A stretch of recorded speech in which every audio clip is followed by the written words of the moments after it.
গাজায় যুদ্ধ থেমে যাওয়ার কথা, কিন্তু মাঠের বাস্তবতা বলছে অন্য গল্প। যুদ্ধবিরতির আগের রাতেই হামাস আবারও প্রাণঘাতী বার্তা পাঠিয়েছে ইসরায়েলকে। ইসরায়েলি প্রতিরক্ষা বাহিনী আইডিএফ জানিয়েছে, গাজার উত্তরাংশে 7টি এলাকায় হামাসের এক স্নাইপারের গুলিতে নিহত হয়েছেন ইসরায়েলি সেনা মাইকেল মর্দেকাই নাখমানি। তিনি ছিলেন আইডিএফ এর কমব্যাট ইঞ্জিনিয়ারিং ব্যাটালিয়নের সার্জেন্ট ফার্স্ট ক্লাস, দক্ষিণ ইসরায়েলের ডিমোনা শহরের বাসিন্দা। এই ঘটনা ঘটেছে ঠিক তখন যখন ইসরায়েল যুদ্ধবিরতির প্রথম ধাপে গাজা থেকে সেনা প্রত্যাহার শুরু করেছে। অর্থাৎ যুদ্ধ শেষ হওয়ার ঠিক আগ মুহূর্তে হামাস যেন বলল, আমরা এখনো আছি। হামাসের শেষ বার্তা। ইসরায়েলি প্রতিরক্ষা মন্ত্রণালয়ের সর্বশেষ তথ্যে দেখা যাচ্ছে, গত 2 বছরে ইসরায়েলি সেনা, গোয়েন্দা কর্মকর্তা, পুলিশ ও নিরাপত্তা সদস্য সহ 1152 জন নিহত হয়েছেন। এর মধ্যে অনেকে প্রাণ হারিয়েছেন গাজা, লেবানন ও পশ্চিম তীরে সংঘর্ষে। বিশ্লেষকেরা বলছেন, হামাসের সাম্প্রতিক এই হামলা প্রতীকী। ইসরায়েলের সেনা প্রত্যাহারের ঠিক সময়টিকে বেছে নিয়ে হামাস দেখাতে চেয়েছে তারা এখনো কেবল বেঁচে নেই, প্রতিরোধ চালিয়ে যাওয়ার সামর্থ্যও রাখে। গাজার 7টি এলাকায় হামাসের স্নাইপারদের উপস্থিতি প্রমাণ করে সংগঠনটির সামরিক নেটওয়ার্ক এখনো সক্রিয়, যদিও বহু নেতাকে হারিয়েছে তারা। অন্যদিকে যুদ্ধবিরতির প্রথম ধাপ বাস্তবায়নের প্রস্তুতি নিতে নিতে ইসরায়েলি বাহিনী আবারও গাজা শহরে বিমান হামলা চালায়। ফিলিস্তিনি গণমাধ্যমের খবরে বলা হয়, সাবরা এলাকায় একটি ভবনে আঘাত হানে ইসরায়েলি বিমান। গাজা সিভিল ডিফেন্স জানায়, কমপক্ষে 40 জন ধ্বংসস্তূপের নিচে আটকা পড়েছেন। এই হামলা এমন সময়ে ঘটল যখন ইসরায়েল ও হামাস উভয় পক্ষই যুক্তরাষ্ট্রের মধ্যস্থতায় যুদ্ধবিরতির চুক্তিতে সই করেছে। মিশরের রাজধানী কায়রোয় সম্পূর্ণ এই চুক্তির অধীনে প্রথম ধাপে বন্দী বিনিময় ও মানবিক সহায়তা পৌঁছানোর পরিকল্পনা রয়েছে। কিন্তু বাস্তবে গাজায় এখনো চলছে গোলাগুলি ও হামলা। ফলে প্রশ্ন উঠছে, চুক্তি শুরু হওয়ার আগেই যদি রক্ত ঝরে তবে যুদ্ধবিরতি কতটা টিকবে? হামাসের শক্তি, ইসরায়েলের দুশ্চিন্তা। ইসরায়েলি বিশ্লেষকেরা মানছেন, 2 বছরের কঠোর অভিযানে হামাসের সামরিক কাঠামো ক্ষতিগ্রস্ত হলেও পুরোপুরি ধ্বংস করা সম্ভব হয়নি। সংগঠনটি গাজা শহরের ভেতরে তৈরি বিশাল সুড়ঙ্গ নেটওয়ার্ক, স্থানীয় সহায়তা ও যুদ্ধ কৌশল দিয়ে এখনো ইসরায়েলি সেনাদের চাপে রাখতে পারছে। একজন পশ্চিমা নিরাপত্তা বিশ্লেষক বলেন, হামাস এখন আর শুধু একদল যোদ্ধা নয়, এটি এক প্রতিরোধের প্রতীক। যতদিন গাজা অবরুদ্ধ থাকবে ততদিন এই প্রতিরোধের আগুন টিকে থাকবে। গাজায় ইসরায়েলি হামলায় 67,000-এর বেশি মানুষের মৃত্যু হয়েছে। ইসরায়েলি হত্যাযজ্ঞকে গণহত্যা হিসেবে অভিহিত করেছে জাতিসংঘ সহ বিভিন্ন আন্তর্জাতিক মানবাধিকার সংস্থা। যুক্তরাষ্ট্র ভিত্তিক মানবাধিকার সংস্থা ডনের ইসরায়েল ফিলিস্তিন বিভাগের পরিচালক মাইকেল শিফার ওমারম্যান বলেন, যুদ্ধের ইতি টানার বিনিময়ে জিম্মিদের মুক্তির প্রস্তাব হামাস শুরু থেকেই দিয়ে আসছে। এখন পর্যন্ত যত যুদ্ধবিরতি হয়েছে, ইসরায়েল প্রত্যেকবারই ইচ্ছাকৃতভাবে, প্রকাশ্যে ও নির্লজ্জভাবে সেগুলো লঙ্ঘন করেছে।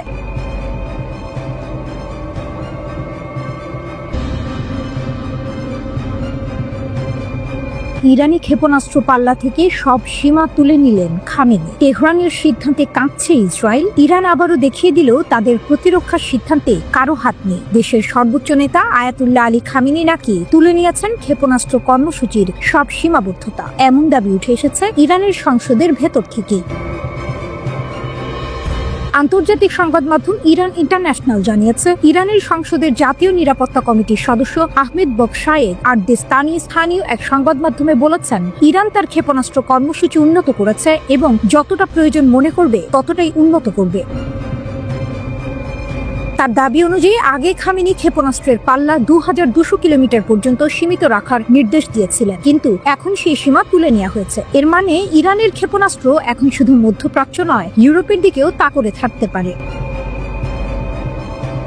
আরদেস্তানির ভাষায়, তেহরান আর কোনো নির্দিষ্ট সীমা মানবে না, কারণ এটি আমাদের সামরিক শক্তির সবচেয়ে গুরুত্বপূর্ণ উপাদান। আমরা আমাদের নিরাপত্তা ও প্রতিরক্ষার স্বার্থ অনুযায়ী সিদ্ধান্ত নেব, অন্য কারো চাপে নয়। এই এক বাক্যেই যেন ইরানের বার্তা স্পষ্ট। তেহরান এখন নিজের পথে হাঁটছে, আর কেউ সেই পথ থামাতে পারবে না। তবে বিষয়টি এখনো আনুষ্ঠানিকভাবে নিশ্চিত করেনি তেহরান, কিন্তু রাজনৈতিক বিশ্লেষকরা বলছেন, যদি এই সিদ্ধান্ত সত্য হয় তবে এটি ইরানের প্রতিরক্ষা নীতিকে এক ঐতিহাসিক পরিবর্তনের সূচনা। কারণ গত জুনে ইরান ও ইসরায়েলের মধ্যে যে ভয়াবহ উত্তেজনা দেখা দিয়েছিল, সেই ঘটনার পর থেকেই তেহরান তার সামরিক অবস্থান আরো দৃঢ় করছে। ইরানের সেনাবাহিনী ইতিমধ্যেই ঘোষণা দিয়েছে তারা যে কোনো হুমকির জবাব দিতে প্রস্তুত। বিশ্লেষকরা মনে করছেন খামেনির এই সিদ্ধান্ত শুধু প্রতিরক্ষা নয়, বরং এক ধরনের কূটনৈতিক বার্তাও বটে। এটি যেন আমেরিকা ও ইসরায়েলকে বলে দিচ্ছে, আমরা থামবো না, আমাদের আকাশের সীমা এখন পৃথিবীর গণ্ডিও ছুঁবে। এরই মধ্যে ইরানের পররাষ্ট্রমন্ত্রী আব্বাস আরাকচি অভিযোগ করেছেন, ইসরায়েল ওয়াশিংটনকে বিভ্রান্ত করতে ইরানের আন্তঃমহাদেশীয় ক্ষেপণাস্ত্র নিয়ে মিথ্যা প্রচার চালাচ্ছে। তিনি বলেন, তেহরানের লক্ষ্য প্রতিরক্ষা, আগ্রাসন নয়, কিন্তু কেউ যদি আমাদের সীমা অতিক্রম করে আমরা চুপ থাকবো না। এই অবস্থান ইরানের আত্মবিশ্বাসের প্রতীক হয়ে উঠেছে। যে দেশ একসময় আন্তর্জাতিক নিষেধাজ্ঞায় নিঃস্ব হয়ে পড়েছিল, সেই দেশ আজ নিজের প্রযুক্তি, নিজের বিজ্ঞান, নিজের মাটির শক্তিতে তৈরি করেছে হাজার কিলোমিটার দূরের শত্রু ধ্বংস করার ক্ষমতা। বিশ্লেষকদের মতে এই সিদ্ধান্ত মধ্যপ্রাচ্যে নতুন করে শক্তির ভারসাম্য বদলে দিতে পারে। সৌদি আরব, ইসরায়েল ও যুক্তরাষ্ট্র যেখানে তেহরানের অগ্রগতি ঠেকাতে মরিয়া, সেখানে খামেনির এই পদক্ষেপ যেন বলছে, আমরা ভয় পাই না, আমরা প্রস্তুত। তেহরানের আকাশ এখন শুধু রক্ষা নয়, প্রতিরোধের প্রতীক। আর খামেনির এক সিদ্ধান্ত যেন নতুন করে লিখে দিল, ইরানের ক্ষেপণাস্ত্রের সীমা নেই, সীমা কেবল তাদের প্রতিজ্ঞায়।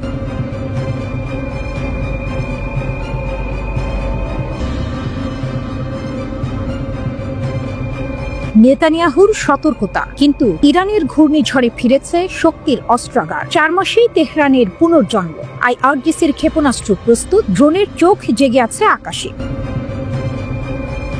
মধ্যপ্রাচ্যের আকাশে আবারও ঘন কালো মেঘ। ইসরায়েলের প্রধানমন্ত্রী বেনিয়ামিন নেতানিয়াহু সতর্ক করছেন, ইরান এখন এমন ক্ষেপণাস্ত্র তৈরি করছে যা মার আ লাগো পর্যন্ত পৌঁছাতে পারে। কিন্তু তেহরান থেকে পাল্টা গর্জন, শপথে মেরামত হয়েছে, এখন আমরা আগের চেয়ে শক্তিশালী। 4 মাস আগের 12 দিনের যুদ্ধে ইসরায়েলের সঙ্গে সংঘর্ষে বিপুল ক্ষয়ক্ষতির মুখে পড়েছিল ইরান, কিন্তু মাত্র 4 মাসে সেই ধ্বংসস্তূপ থেকে উঠে দাঁড়িয়েছে দেশটি। ইরানের Islamic revolutionary guard corps IRGC ঘোষণা দিয়েছে তাদের ক্ষেপণাস্ত্র ও ড্রোন আবারও পুরোপুরি প্রস্তুত। আইআরজিসির এরোস্পেস প্রধান brigadier general Seyed Majid Mousavi জানিয়েছেন, শপথি আমরা পূরণ করেছি, এখন যে কেউ আমাদের সীমা অতিক্রম করলে দ্রুত ও দৃঢ় জবাব পাবে। এই ঘোষণাই যেন ইরানের নতুন আত্মবিশ্বাসের প্রতীক। বিশ্লেষকরা বলছেন, এটি শুধু সামরিক বার্তা নয়, এটি রাজনৈতিক সতর্ক বার্তাও। ইরান এখন নিজের পথে চলছে, পশ্চিমা নিষেধাজ্ঞা বা ইসরায়েলি হুমকিতে আর পিছিয়ে যাবে না। তেহরানে এক বৈঠকে মুসাভি বলেন, আমাদের ক্ষেপণাস্ত্র ও ড্রোনের আঘাত বহুস্তরীয় প্রতিরক্ষা ভেদ করে শত্রুর ওপর আঘাত এনেছে। সে আঘাত যুদ্ধের ভাগ্য বদলে দিয়েছে। তার দাবি, 12 দিনের যুদ্ধের মোড় ঘুরিয়েছে ইরানের প্রযুক্তি ও নিখুঁত আঘাত ক্ষমতা। প্রেস টিভির প্রতিবেদন অনুযায়ী হজ্জাতুল ইসলাম পুরখাগানও তেহরানের ক্ষেপণাস্ত্রের ভূমিকা তুলে ধরে বলেন, আমাদের ক্ষেপণাস্ত্র ইসরায়েলের প্রতিরক্ষা ভেদ করে তাদের আত্মসমর্পণে বাধ্য করেছে। এমন বক্তব্য যেন পরিষ্কার করে দিচ্ছে, ইরান এখন শুধু প্রতিরক্ষার নয়, প্রতিশোধের প্রতীক। কিন্তু এই ঘোষণা শুনে যেন কেঁপে উঠেছে পশ্চিমা বিশ্ব। নেতানিয়াহু নতুন সতর্কতা দিয়েছেন, ইরান 8000 কিলোমিটার পাল্লার ক্ষেপণাস্ত্র তৈরি করছে, আর মাত্র 3000 কিলোমিটার বাড়ালেই পৌঁছে যাবে আমেরিকার মাটিতে। তার ভাষায়, ইরান যদি এই পথে এগোয়, নিউ ইয়র্ক, ওয়াশিংটন, এমনকি মার আ লাগো নিরাপদ থাকবে না।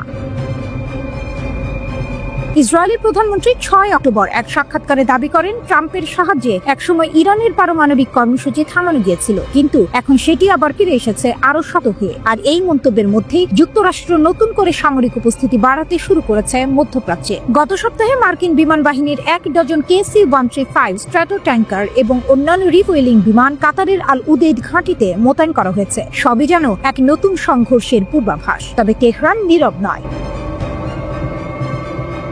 ইরানের বার্তা স্পষ্ট, আমরা যুদ্ধ চাই না, কিন্তু কেউ যদি আগুন ছোঁয় আমরা ঝড় বইয়ে দেব। 4 মাসে পুনর্গঠিত এই অস্ত্রাগার এখন ইরানের গর্ব। একটি দেশ যে একসময় নিষেধাজ্ঞায় পিষ্ট ছিল, এখন তার আকাশে ভাসছে আত্মবিশ্বাসের ডানা। আর সেই ডানা হয়তো এখন ছুঁয়ে ফেলবে দিগন্তেরও ওপারে, যেখানে নেতানিয়াহু শঙ্কা দেখেন আর ইরান দেখে নিজের গৌরব।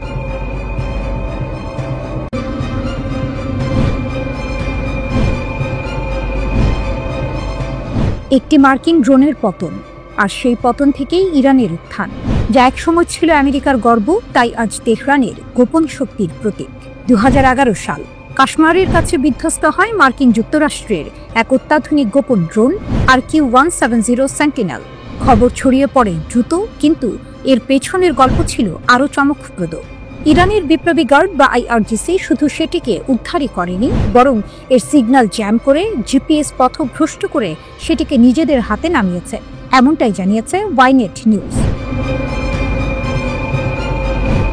সেই একটি ঘটনার পর শুরু হয় ইরানের প্রযুক্তি বিপ্লব। তেহরান ড্রোনটিকে রিভার্স ইঞ্জিনিয়ারিং করে তৈরি করে নিজের সংস্করণ শাহিদ 171 সিমোর্গ। এই ড্রোনটি দেখতে প্রায় মার্কিন মডেলের মতোই, কিন্তু সম্পূর্ণ দেশীয় প্রযুক্তিতে নির্মিত। এটি 2200 কিলোমিটার পর্যন্ত উঠতে পারে এবং মধ্যপ্রাচ্যের আকাশ জুড়ে নজর রাখতে সক্ষম 3D রাডার প্রযুক্তির সাহায্যে। একটিমাত্র বিধ্বস্ত ড্রোন থেকে তৈরি হয় এক পুরো স্টেলথ সাম্রাজ্য। সিমোর্গের নকশা থেকে ইরান গড়ে তোলে 5টি নতুন স্টেলথ ইউএভি। এর মধ্যে সবচেয়ে উন্নত শাহিদ 191, যা একটি মিনি জেট ইঞ্জিনে চলে ও 500 কিলোমিটার দূরে লক্ষ্যবস্তুতে আঘাত হানতে পারে। এর হালকা সংস্করণ শাহিদ 181, যেটি পুনরুদ্ধার মিশনে ব্যবহৃত হয় এবং আরও দীর্ঘ পরিসর কভার করতে পারে। 2021 সালে ইসরায়েলি F-35 যুদ্ধবিমান 2টি শাহিদ 181 ড্রোন গুলি করে নামায়। অভিযোগ ছিল ড্রোনগুলো পশ্চিম তীরের সেলগুলোর জন্য পিস্তল, ম্যাগাজিন ও প্রচারণামূলক সামগ্রী বহন করছিল, কিন্তু ইরানের দাবি এটি ছিল শুধুই গোয়েন্দা মিশন। ইরানের এই স্টেলথ ড্রোনগুলো পিকআপ ট্রাক থেকে লঞ্চ করা যায় এবং স্কিড ব্যবহার করে যে কোনো রাস্তায় অবতরণ সম্ভব, যা তাদের করে তুলেছে অত্যন্ত মোবাইল ও দ্রুত প্রতিক্রিয়াশীল। স্টেলথ পরিবার: শাহিদ 171 সিমোর্গ নজরদারির জন্য, শাহিদ 191 আক্রমণের জন্য, শাহিদ 181 রিকনাইসেন্স মিশনের জন্য, শাহিদ 161 আত্মঘাতী হামলার জন্য, আর শাহিদ 141 হালকা আক্রমণ ও গোয়েন্দাগিরির জন্য ব্যবহৃত হয়। তবে কেন দেখা যায় না এই ভয়ঙ্কর বহরকে? সামরিক বিশ্লেষকদের মতে কারণ দুটি। প্রথমত, খরচ। স্টেলথ ড্রোন বানাতে লাগে কোটি কোটি ডলার। দ্বিতীয়ত, গোপনীয়তা। বেশি ব্যবহার করলে ইসরায়েল তাদের রাডার সিগনেচার বুঝে ফেলবে, যা ভবিষ্যৎ যুদ্ধের জন্য মারাত্মক বিপদ ডেকে আনতে পারে। তাছাড়া ইরান জানে কখন কি ব্যবহার করতে হয়। সস্তা শাহিদ 136 ড্রোন মাত্র $20,000 তৈরি হয় এবং গণহারে উৎপাদিত হয়, তাই গাজার মতো সংঘাতে ইরান সেগুলোকেই প্রাধান্য দেয়, আর উন্নত স্টেলথ ড্রোনগুলোকে রাখে বিশেষ যুদ্ধের জন্য, উপসাগরীয় দেশ বা সৌদি আরবের মতো প্রতিদ্বন্দ্বীর বিরুদ্ধে ব্যবহারের লক্ষ্যে। আজ সেই আটক ড্রোনের ছায়া থেকে ইরান গড়ে তুলেছে এক ভয়ঙ্কর প্রযুক্তি সাম্রাজ্য। ভূগর্ভস্থ হ্যাঙ্গারে অপেক্ষা করছে তাদের মিনি B-2 বাহিনী, যে কোনো মুহূর্তে আকাশে উড়ে এসে বদলে দিতে পারে মধ্যপ্রাচ্যের যুদ্ধের সমীকরণ। একটি মার্কিন ভুল ইরানের জন্য হয়ে উঠেছে এক অমর শিক্ষা। যে আকাশে তার একসময় লক্ষ্য ছিল, আজ সেখানে তারাই শিকারী।